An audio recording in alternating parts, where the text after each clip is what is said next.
तो बड़ा एक तरह का फियर है कि मुझे शादी करनी चाहिए या नहीं करनी चाहिए। तो लाइफ पार्टनर ढूंढने से पहले मुझे लगता है कि हमें ये समझना चाहिए कि हम लाइफ को कैसे देखते हैं। तो हम कई बार बहुत अट्रैक्शन में फिजिकल देख के कोई स्मार्ट लग रहा है, कोई हमारा एक उससे अट्रैक्शन हुआ और हमने उसको प्यार समझ लिया। It is temporary. जो सही मायने में आई थिंक जो मिलन है वो दिलों का मिलन है। मेरे उस घर में जिसमें मैं जा रही हूँ, मान लो लड़की की बात करते हैं, तो यदि ये लड़का कहीं गलत चला, किसी गलत आदत का शिकार हुआ, तो मैं इसकी शिकायत कहाँ करूँगी? मैं अपने बारे में किससे बात करूँगी? तो आई थिंक बेटियाँ जिस घर में होती हैं तो वहाँ अपने आप में एक माहौल बहुत अच्छा होता है, क्योंकि जिसके घर में बेटी होती है वो कभी अपने बहू को परेशान नहीं करता।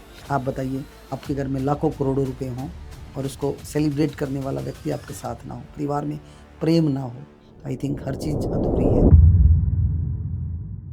आज हमारा सबसे बड़ा प्रश्न है, जो नवयुवक नवयुवती अपने लिए शादी की प्लानिंग कर रहे हैं, तो बड़ा एक तरह का फियर है कि मुझे शादी करनी चाहिए या नहीं करनी चाहिए। शादी करूंगा तो मेरा लाइफ पार्टनर कैसे होगा, और लाइफ पार्टनर में वो सारी क्वालिटीज़ कौन सी होनी चाहिए जो मेरी लाइफ के लिए अच्छी हैं। तो लाइफ पार्टनर ढूंढने से पहले मुझे लगता है कि हमें ये समझना चाहिए कि हम लाइफ को कैसे देखते हैं। हम अपने एक आइडियल कपल को अपना एग्जाम्पल मान सकते हैं, अपने माता पिता को देख सकते हैं, या जो इंजॉयफुल लाइफ को जी रहे हैं उनको देख सकते हैं। उस लाइफ को देखने से पहले, जैसे मैं 6 पिलर की बात करता हूँ कि लाइफ जीने के लिए, कि हमारी हेल्थ है, हमारी फैमिली है, हमारा बिजनेस है, हमारी समाज राष्ट्र धर्म के प्रति हमारी जिम्मेदारी है, उसको एक फैमिली कैसे निभाती है। आई थिंक एक परिवार केवल एक व्यक्ति का नहीं है या 2 लोगों का नहीं है, ये पूरे 2 परिवारों का मिलन होता है। तो जैसे हम जॉब ढूंढते हैं, कहीं अच्छी कंपनी ढूंढते हैं, तो इसी तरह से हमारे को एक कंपनी, लाइफ कंपनी चाहिए, हमारे को लाइफ पार्टनर चाहिए। पार्टनर मतलब सीढ़ी, जैसे साझेदार। तो साझेदार में आप क्या देखते हैं? हमारे विचार मिल रहे हैं कि नहीं मिल रहे, एजुकेशन बैकग्राउंड क्या है, उनके धर्म में और संस्कार में कितनी रुचि है। आई थिंक बहुत सारे पैरामीटर्स ऐसे हो सकते हैं। सबसे पहले तो हमारे को इस बात पे जरूर मन से पक्का होना पड़ेगा कि हमें शादी करनी है। हम कोई पार्ट टाइम कोई जॉब नहीं ढूंढ रहे, हमें लाइफ को वहाँ गुजारना है, साथ मिल के चलना है। और मैं हमेशा बोलता हूँ कि हमारी जो लव है, जो हमारा रिस्पेक्ट है, वो ग्रो करना चाहिए। और ग्रो भी कैसे? एक्सपोनेंशियली ग्रो करना चाहिए, दिन प्रतिदिन बढ़ना चाहिए। क्या हम उस बात को लेके चल रहे हैं? तो हम कई बार बहुत अट्रैक्शन में फिजिकल देख के कोई स्मार्ट लग रहा है, कोई हमारा एक उससे अट्रैक्शन हुआ और हमने उसको प्यार समझ लिया। It is temporary. जो सही मायने में आई थिंक जो मिलन है वो दिलों का मिलन है। और दिलों का मिलन क्यों माना गया, दिमाग का मिलन क्यों नहीं माना गया? क्योंकि दिल इमोशनल है, तो where we emotionally connected to each other. आज मैं देखता हूँ, यदि हम पुराने ज़माने में शादियाँ कैसे होती थी, तो पहले परिवार के संस्कार देखे जाते थे कि परिवार कितना खानदानी है, पीछे का बैकग्राउंड कैसा है। इनके घर में बहू आई, मान लो हम बेटी दे रहे हैं, तो हम देखते थे कि इनके घर की बहू को कैसे रखा जाता है, तो इनकी बेटी इन्होंने किस घर में ब्याही है, अपनी बेटी की शादी में कितना खर्चा इन्होंने किया था, किस तरीके से ये प्रोस्पेक्टिव समाज को लेके चलते हैं। आज हम ये बोल देते हैं कि सबसे बड़ा रो क्या कहेंगे लोग, समाज हमारा प्रतिबिंब है।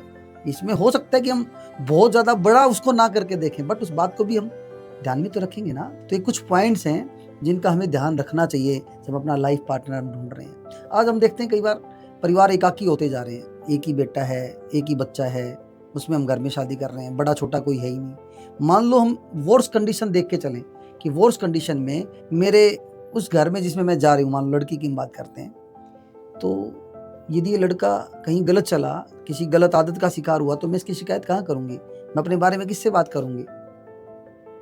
तो उस बात को देख के हम चल सकते हैं। तो हमेशा एक सपोर्टिव सिस्टम वहाँ पे होना चाहिए। आपके बीच में, दोनों परिवारों के बीच में कोई कॉमन फैमिली है क्या, कोई कॉमन व्यक्ति है क्या, और वो भी वो व्यक्ति जो उनको पुराना जानने वाला है। तो इस तरीके से कोई हमारा बिचौलिया बन रहा है कि नहीं बन रहा? आजकल जितने भी हम ये ऐप्स के थ्रू रिश्ते करते हैं, वहाँ कुछ अलग अलग तरीके से दिखाया जाता है, तो क्या उसकी बैकग्राउंड चेक हमने किया कि नहीं किया? और ऐसा भी बोला जाता है कि शादी केवल 1 जन्म का बंधन नहीं है, 7 जन्म का बंधन है। तो सबसे बड़ी जरूरत है हमारे मन में रिस्पेक्ट और लव होना चाहिए, एक दूसरे की बात की वैल्यू करना, उसको रिस्पेक्ट देना, उसको आदर सम्मान देना, ये हमारे कैरेक्टर का हिस्सा होना चाहिए।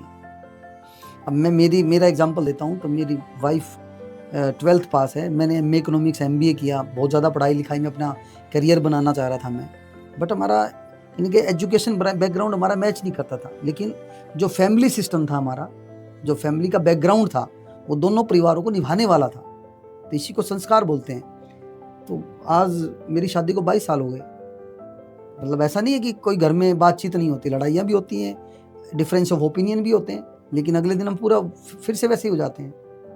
तो ज़रूरी है कि हम कितनी संवेदनशीलता अपने रिश्तों में रखते हैं। पहले तो हम उसको पिछला बैकग्राउंड चेक करके एक डिसीजन पे आएंगे। फिर जैसे सगाई और शादी के बीच में 3 महीने का डिफरेंस रखा जाता था, तो ये नहीं कि चट मंगनी पट गया, उसको हम अंडरस्टैंड करेंगे कि उसकी डेली की हैबिट्स कैसे। और आजकल तो चेक करने के लिए हम उसका सोशल मीडिया चेक कर सकते हैं कि उसकी कैसे दोस्त हैं, कैसा सिस्टम है।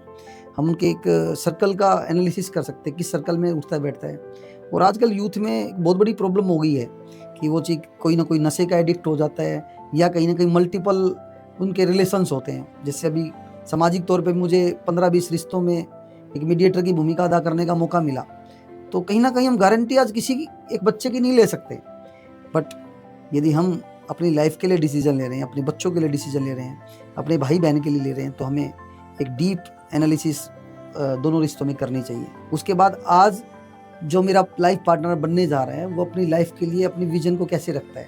और सबसे बड़ी बात आजकल जो प्रॉब्लम आती है कि शादी के बाद लड़की जिस घर में जा रही है बहू बन के, क्या वहाँ जाके वो प्रोफेशनल लाइफ में उसको कोई जॉब करना या बिजनेस में पार्टिसिपेट करने देंगे या नहीं देंगे। तो ये जितने भी पॉइंट्स मुझे लगता है कि आपकी जो भी प्रायोरिटी बनती है आप उसके पॉइंटर बनाइए, और उस पॉइंटर बना के वो लड़का लड़की से बात करे, लड़की लड़के से करे, और परिवार वाले परिवार वालों से बात करें। और जब सारे लोग एक पेज पे आते हैं, जब एक प्लेटफॉर्म पे आते हैं जहाँ 10 पॉइंट बना के हम 7, 8, 9 में हम कहीं ना कहीं कॉमन प्लेटफॉर्म पे आते हैं, तभी हमें आगे लाइफ के लिए डिसीजन लेना चाहिए। और आजकल तो बोलते हैं ना कि कुंडली मिलाने से पहले तो भाई सासुओं की भी, मतलब लड़के की माँ और लड़की की माँ की भी कुंडली मिलाना बहुत ज़रूरी है कि उनके आपस में विचार मिलते हैं या नहीं मिलते। क्योंकि मैंने देखा आमतौर पर, मतलब मुझे शायद ऐसे कोट नहीं करना चाहिए, बट मोस्टली घरों में जो प्रॉब्लम आती है वो कहीं ना कहीं मदर की ईगो की वजह से या किसी बहन की ईगो की वजह से ज़्यादा आती है। तो आई थिंक वो भी हमें एक पॉइंट है जो बिल्कुल ध्यान में रखना चाहिए। और इसको हम देख सकते हैं, मैं तो ऐसे भी देखता हूँ कि किसी के घर में जहाँ हम बेटी देने जा रहे हैं उसकी बहन है या नहीं है क्योंकि जिसके घर में बेटी नहीं होती तो कहीं ना कहीं वो बेटी को रखना या बहू को रखना भी उतनी शिद्दत भाव से वो सीखता नहीं है कि कैसे मैं अपनी बहू को रखूँगी या रखूँगा। तो आई थिंक बेटियां जिस घर में होती हैं तो वहाँ अपने आप में एक माहौल बहुत अच्छा होता है, क्योंकि जिसके घर में बेटी होती है वो कभी अपने बहू को परेशान नहीं करता, ऐसा भी देखा गया है। तो ये बहुत छोटे छोटे पॉइंट हैं जिसको ध्यान में रख के हम अपने डिसीजंस लाइफ के ले सकते हैं। और शादी होने के बाद भी मैं आपको ये कहना चाहता हूँ कि लाइफ पेशेंस के लिए है, पेशेंस से है, पेशेंस के द्वारा है। Adjustment is life. और जहाँ चुप होने से प्रेम बढ़ता है तो वहाँ बोलना ज़रूरी नहीं है। और माय डियर फ्रेंड्स, मैं मेरे अनुभव से कह रहा हूँ कि जीवन में कितना भी कुछ हासिल कर लें, जब तक अपने साथ नहीं है तो हमारे पास प्रोस्पेरिटी होने का, कुछ होने का भी कोई मतलब नहीं बनता। आप बताइए, आपके घर में लाखों करोड़ों रुपए हों और उसको सेलिब्रेट करने वाला व्यक्ति आपके साथ ना हो, परिवार में प्रेम ना हो, आई थिंक हर चीज़ अधूरी है। तो लाइफ पूरी करने के लिए लाइफ पार्टनर का होना ज़रूरी है। तो मैं हमेशा बोलता हूँ, दिल से प्रयास, निरंतर अभ्यास, दिल से काम, प्रभु का नाम, सबका सम्मान। तो इन सारी चीज़ों को हम जीवन में धारण करेंगे तो निश्चित तौर पे हमारी पर्सनल प्रोफेशनल लाइफ दोनों अच्छी होंगी और मिल के हम जीवन को एंजॉय कर पाएंगे।